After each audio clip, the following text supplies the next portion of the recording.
Ассалаумағалейкум көрермен, мен Нұртаза Нұралы, Жетісу облысы Талдықорған қаласы номері 19 орта мектеп гимназиясының 9 сынып оқушысы. Абайдың екінші қары сөзіне сөз толғаймын.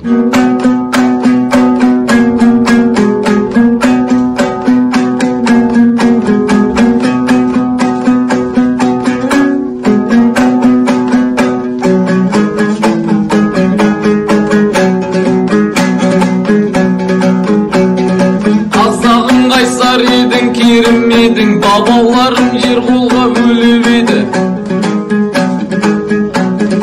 Қазіргінің қазағы сайтылмазап бірін-бірі табалап ерік еді. Айналаңа көз салып қараш өзің, интернетпен тесіп тұр бала көзің.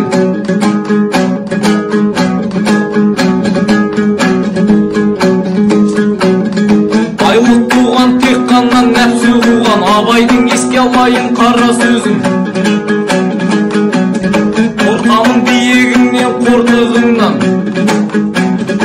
елім деген ерлерім болды құрбан.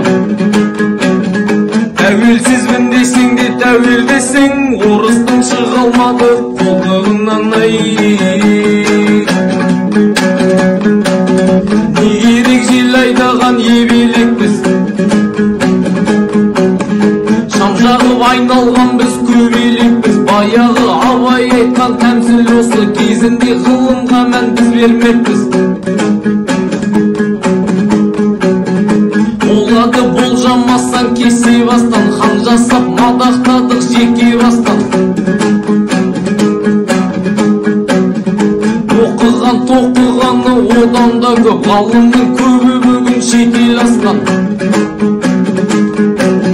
Шашылып қазынасы жерде жатқан, байлардың желкесіне теңге батқан. Кірдік деп 30 елдің қатарына, мақтанып масаттансаң сөзге мақтан. Бөрідей жара жалап арланасың,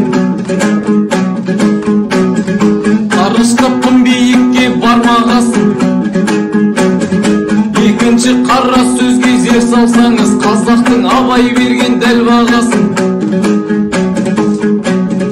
Ақиқат ащы шындық қаша алмаймын, қиянат қия жолға баса алмаймын. Бабамның айтқан сөзін қайталадым, ағайын мен Абайдан.